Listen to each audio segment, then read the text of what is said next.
मारो इसे और मारो इसे, ये इसी लायक है। अरे मारो यार। सरपंच जी, कालिया को चोरी करते हुए हम सब ने रंगे हाथ पकड़ा है। अब इसे गांव से बाहर निकाल देने में ही हम सबकी भलाई है।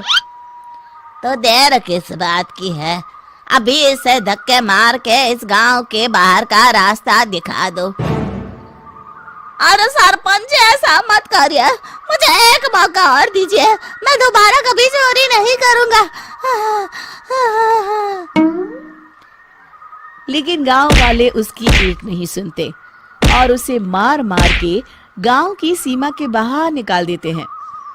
अरे मेरे कमर दर्द के मारे मेरी जान निकली जा रही है। कमबख्तों ने जम के धुलाई की है मेरी। अरे भगवान करे इनके गांव में भूचाल आ जाए, धरती फट जाए और सब गांव वाले उसमें समा जाए। चलते चलते कालिया जंगल में पहुंच जाता है। उसे वहां एक प्रयोगशाला दिखाई देती है। अरे इस जंगल में ये अजीब सा दिखने वाला घर किसने बनाया है, चल कर देखना पड़ेगा। कालिया प्रयोगशाला के पास चला जाता है। दो वैज्ञानिक प्रयोगशाला में बातें कर रहे होते हैं। बधाई हो डॉक्टर चमन, आखिरकार हम दोनों ने मिलकर एक ऐसी घड़ी का आविष्कार कर लिया है जिसे पहनकर कोई भी इंसान गायब हो सकता है। हाँ हाँ, तुमने बिल्कुल सही कहा डॉक्टर जर्माटो। अब कल सुबह ही हम इस जंगल से निकल जाएंगे, लेकिन उससे पहले आज रात के खाने का बंदोबस्त करते हैं। हाँ हाँ, मुझे तो बड़ी जोरों से भूख लगी है, चलो चलते हैं। दोनों वैज्ञानिक वहां से चले जाते हैं। उनके जाते ही कालिया प्रयोगशाला में दाखिल होता है। अच्छा तो ये बात है। कालिया बड़े से कांच के अंदर रखी घड़ी को बाहर निकाल लेता है और अपनी कलाई पर बांध लेता है। फिर घड़ी में लगा बटन दबा देता है। कालिया को एक जोरदार झटका लगता है। कालिया अपने आप को आईने में देखता है तो उसका पूरा शरीर पूरी तरह से गायब हो चुका होता है। अब तो जो चाहे वो कर सकता हूँ। सबसे पहले मैं उन सभी को सबक सिखाऊंगा। गांव वालों, मैं आ रहा हूँ। कालिया गांव की ओर चल पड़ता है। थोड़ी देर के बाद दोनों वैज्ञानिक वहां आते हैं। अरे ये क्या, लगता है कोई हमारी घड़ी चुरा कर ले गया है। ये देखो पैरों के निशान। अब क्या होगा, अगर वो घड़ी किसी गलत हाथों में पड़ गई तो अनर्थ हो जाएगा। तुम चिंता मत करो, हमारी घड़ी में जो बैटरी लगी है ना, वो सिर्फ 24 घंटे चलेगी। उसके बाद वो घड़ी काम करना बंद कर देगी। उधर दूसरी तरफ गांव में सरपंच अपने घर में सो रहा होता है। तभी एक आहट से उसकी नींद खुल जाती है। अरे कौन है, कौन है वहाँ?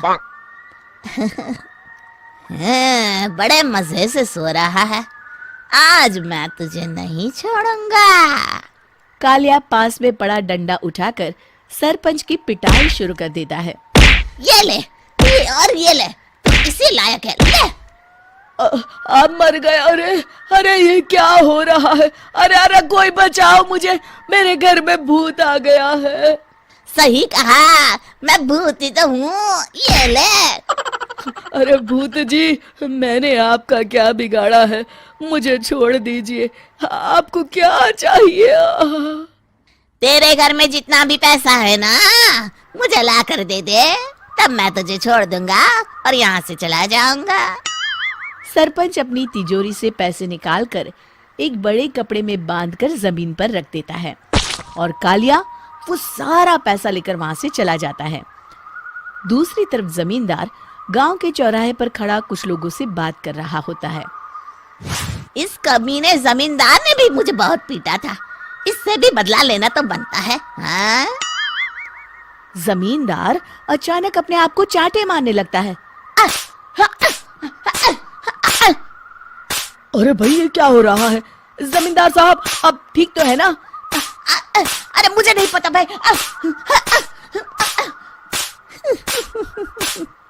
अरे मर गए रे, ये तो पक्का किसी भूत प्रेत का काम है।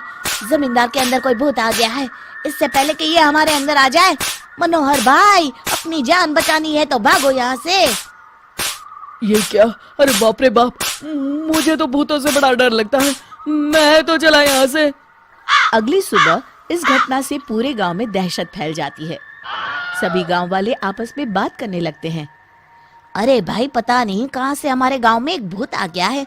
उसने कल रात को सरपंच और जमींदार की खूब पिटाई की और उनके सारे पैसे भी लेकर चला गया। हाँ भाई हाँ, ये भूत तो मुझे बड़ा अजीब लगता है। मेरी समझ में नहीं आता कि भूत उन पैसों का करेगा क्या। अरे तेल में पकोड़े बना के तलेगा बेवकूफ। इस बात की चिंता करके कहीं वो भूत हमारे घर में ना आ जाए। तुम बिल्कुल सही कह रहे हो आर्या, मैं भी इसी बात से घबरा रहा हूँ। अच्छा, अब मैं अपने घर जा रहा हूँ। तुम सब भी अपने अपने घर चले जाओ, उस भूत का कोई भरोसा नहीं है। हाँ। तीनों वहां से चले जाते हैं। दूसरी तरफ कालिया सारे पैसों को एक खंडर में छुपा देता है। इतने सारे रुपए तो मैंने अपनी पूरी जिंदगी में एक साथ कभी नहीं देखे। इस तरह कुछ दिनों में मैं अमीर बन जाऊंगा। आज मैं उस मोटे बब्बन को अपना शिकार बनाऊंगा। सुना है दहेज में बहुत सारे पैसे और गहने मिले हैं उसे।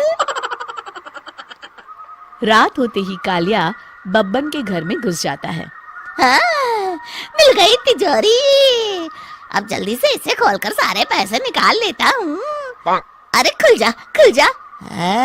खुल गई। कालिया पैसे थैले में भर ही रहा था कि तभी बब्बन उसके बगल में आकर खड़ा हो जाता है। भाई क्या कर रहा है? हाँ? अरे हट। अरे तेरी इतनी हिम्मत, मैं तेरे सामने खड़ा हूँ और तू फिर भी मेरी तिजोरी से पैसे चुरा रहा है। अरे मैं तो गायब हूँ, तू मुझे कैसे देख रहा है? कालिया अपनी घड़ी को देखता है। अरे इसे क्या हो गया है? हाय, लगता है बैटरी खत्म हो गई। अच्छा, तो आज मैं तेरी बैटरी अच्छे से चार्ज कर देता हूँ। अरे भाग्यवान, जरा मेरा डंडा तो लाना। ये मोटा मुझे नहीं छोड़ेगा। अरे भागो। कालिया भागकर घर के बाहर जाता है। बाहर सभी गांव वाले हाथ में डंडा लिए खड़े होते हैं। अच्छा, तो तू वो भूत है?